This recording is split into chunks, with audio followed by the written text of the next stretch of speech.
une relation de personnes qui sont à des pôles complètement opposés, puis qui tentent de créer une union de ces pôles-là pour devenir une espèce de surhumain, ce qui est un peu leur rêve aux deux, finalement. Comme ils le citent dans la première scène où ils se rencontrent, ils citent Musil en disant « J'ai toujours rêvé de devenir un grand homme ». Donc j'ai l'impression qu'il y a cette union-là, puis les deux, finalement, ont un peu besoin de l'autre. Karl a besoin d'avoir le pouls de son époque, de la jeunesse, de la fête, de l'excès, de toutes ces choses vers lesquelles il se permet pas d'aller.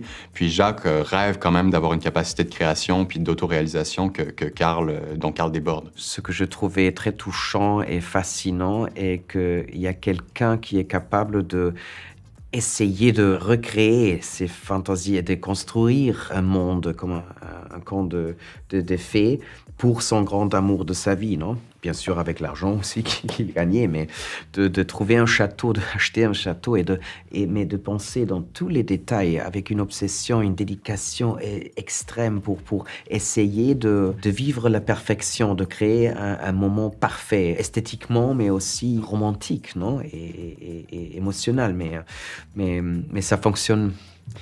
Mais ça fonctionne pas parce que ça reste toujours quelque chose, un procès trop de cerveau cérébral.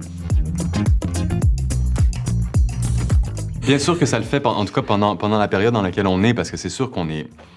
Je veux dire, ça devient ça. Je vis l'amour plusieurs heures par jour avec Daniel, et donc mon monde devient construit par cette relation-là, et donc c'est sûr que ça a un impact. Après ça, est-ce que ça change ma perception profonde de ce que je veux de l'amour, ou comment moi je la vis? Je sais pas. En tout cas, pendant 4-5 mois, ça change, oui, la façon dont j'expérimente l'amour à tous les jours. Cette profession peut être un cauchemar, mais souvent ça peut être un cadeau pour la vie, pour moi. Et ça me donne une énergie. Je sais pas s'il y a une profession pareille où tu as la possibilité aussi de vivre des univers parallèles et d'entrer dans un état de vérité et réalité, et que tu peux dire qu'il y avait des moments, que je disais ça à ma femme, que je suis amoureux de cet homme.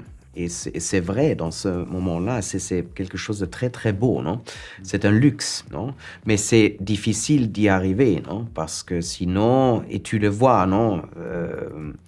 Tu peux prétendre et le faire très, très bien, non? Et pour ça, nous sommes acteurs. Alors, si tu fais ça aussi, le résultat peut être bon, non? Mais pour toi-même, tu sais, et moi je sais, si je regarde quelques scènes de cette série, que là, il y avait des moments de vérité. Parce que moi, je savais que lui et moi étaient là, vraiment là. Et c'était pas fake, c'était vrai. Ça, c'est très, très joli. C'est plus pour rentrer dans un univers qui leur appartient à Jacques puis à Karl, de se séduire, d'être un peu dans des gestes romantiques. Puis c'est toujours bien de légèrement flouer un peu la fiction puis la réalité de façon sobre.